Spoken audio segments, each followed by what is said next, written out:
여러분 다시 뵙게 돼서 반갑습니다. 제가 이 유튜브 숏폼을 이제 송출을 하면서 마음속에 한 가지 그런 소망이 있습니다. 가능하면 많은 목사님들이 제 숏폼을 많이 좀 시청을 하셨으면 좋겠다. 그래서 이 유튜브에 들어오셔서 지금 제 강의를 듣는 여러분들이 좀 주변에 자꾸 좋은 소문을 내주셔서, 그래서 우리 하나님 나라 복음이 많은 분들에게 좀 이제 증거되는 그런 이제 역사가 일어났으면 좋겠다 하는 생각입니다. 이제 오늘 제가 여러분들과 나눌 그 강의의 주제는 설교자의 심각한 두 가지 질문입니다. 이게 무슨 얘기냐면, 설교자는 설교하기 전에 이 심각한 두 가지 질문을 하고서 이제 설교를 준비해야 된다, 그런 이야기입니다. 본문은 갈라디아 1장 6절로 10절입니다. 제가 읽어드리겠습니다. 그리스도의 은혜로 너희를 부르신 이를 이같이 속히 떠나 다른 복음을 따르는 것을 내가 이상하게 여기노라. 다른 복음은 없나니 다만 어떤 사람들이 너희를 교란하게 하여 그리스도의 복음을 변하게 하려 함이라. 그러나 우리나 혹은 하늘로부터 온 천사라도 우리가 너희에게 전한 복음 외에 다른 복음을 전하면 저주를 받을지어다. 우리가 전에 말하였거니와 내가 지금 다시 말하노니 만일 누구든지 너희가 받은 것 외에 다른 복음을 전하면 저주를 받을지어다. 이제 내가 사람들에게 좋게 하랴 하나님께 좋게 하랴 사람들에게 기쁨을 구하랴 내가 지금까지 사람들의 기쁨을 구하였다면 그리스도의 종이 아니니라. 이상의 말씀입니다. 먼저 제가 이제 과거에 경험했던 에피소드를 하나 소개해 드리겠습니다. 제가 신학교를 다니면서 아름답고 착하고 지혜로운 자매를 만났습니다. 영락없는 1등 사뭇감이었습니다. 우리는 3년 동안 비가 오나 눈이 오나 추우나 더우나 거의 365일 동안을 하루도 거르지 않고 만났습니다. 심지어 주일에도 만났습니다. 왜냐하면 같은 교회에 있었기 때문입니다. 그리고 결혼을 약속했습니다. 먼저 양가 부모님들에게 인사를 했습니다. 그런데 얼마 후에 자매의 믿지 않는 부친이 저를 만나자고 연락이 와서 만났습니다. 당시에 벌써 서울대를 나와서 대기업의 간부였습니다. 이분이 저를 만나 제안합니다. 목회자가 되지 말아라. 그러면 무조건 내 딸을 주겠다. 청천벽력 같은 제안이었습니다. 자매는 너무 착해서 부모님의 말씀을 거부할 수 없다고 합니다. 저는 그 6개월 동안 수없이 금식하고 기도하고 자매를 설득했습니다. 그리고 마지막 결론을 내렸습니다. 자매를 포기하기로 한 것입니다. 그 후로 수없이 울었습니다. 그러나 그 결정을 도저히 돌이킬 수 없었습니다. 왜요?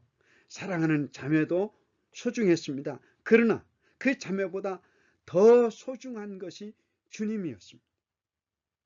제가 그런 결정을 내릴 수 있었던 것은 바로 오늘 말씀 때문이었습니다. 갈라디아 1장 10절 말씀에 이제 내가 사람들에게 좋게 하랴 하나님께 좋게 하랴 사람들에게 기쁨을 구하랴 내가 지금까지 사람들의 기쁨을 구하였다면 그리스도의 종이 아니다. 만약 자매와 가족들을 기쁘게 하려고 잠시 내가 눈을 질끈 감고 거짓으로 신학을 포기한다고 했다면 그것은 그리스도의 종으로서 올바른 행동, 올바른 인격이 아니기 때문입니다. 그 이후 목회의 철저한 원칙으로 지금까지 이 말씀을 붙들고 복음을 전하고 있습니다. 여러분들은 어떻습니까? 우리는 진리의 전달자로서 심각한 두 가지 질문을 해야 됩니다. 사람들에게 좋게 하랴 하나님께 좋게 하랴. 이 질문을 하고 하나님께서 기뻐하시는 답안을 제출해야 됩니다. 그럴 뿐만 아니라 죽는 날까지 몸부림을 치면서 처음 사랑, 처음 답안을 고쳐 쓰지 않으려고 몸부림을 쳐야 됩니다. 왜냐하면 설교자도 인간입니다. 또 사탄의 유혹이 어느 때보다 지배합니다. 특히 부흥이라고 하는 그럴듯한 미사여구를 앞세워 우리를 유혹합니다.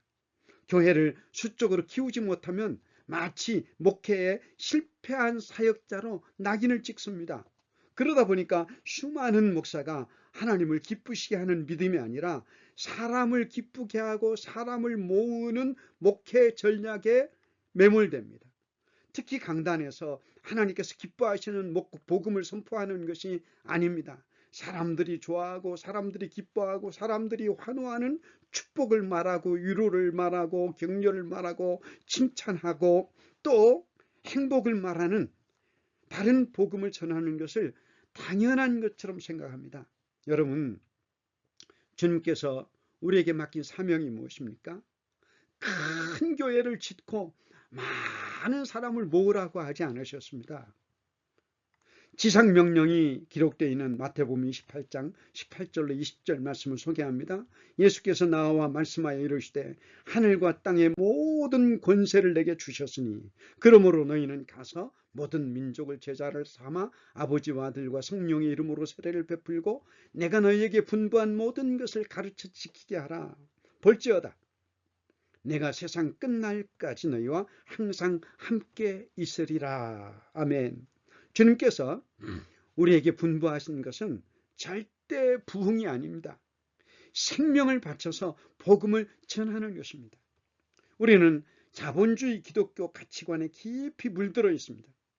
교회는 성장 지상주의가 아니고 복음 지상주의입니다.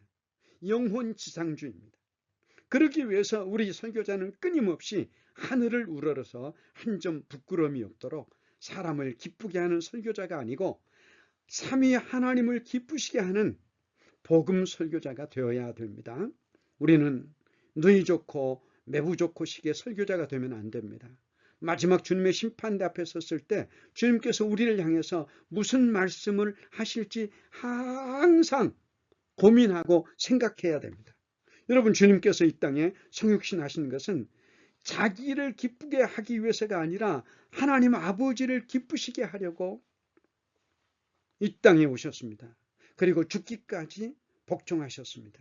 우리는 이 주님을 본받아서 주님께서 이루신 복음만 전해야 됩니다.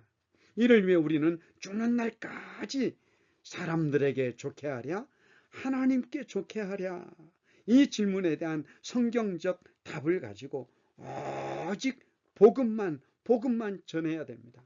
여러분, 그렇다면 어떻게 우리가 복음만 전할 수가 있습니까? 우리 JF 설교 아카데미에서 가지고 있는 하나님의 관점과 JF 프레임, 지저스 프레임만 여러분들이 붙든다면 매주 강단에서 하나님만 기쁘시게 할 수 있는, 그리고 결론적으로 그것이 사람들에게도 기쁨이 되는 복음 설교를 할 수 있는 줄로 믿습니다. 여러분 같이 화이팅! 감사합니다.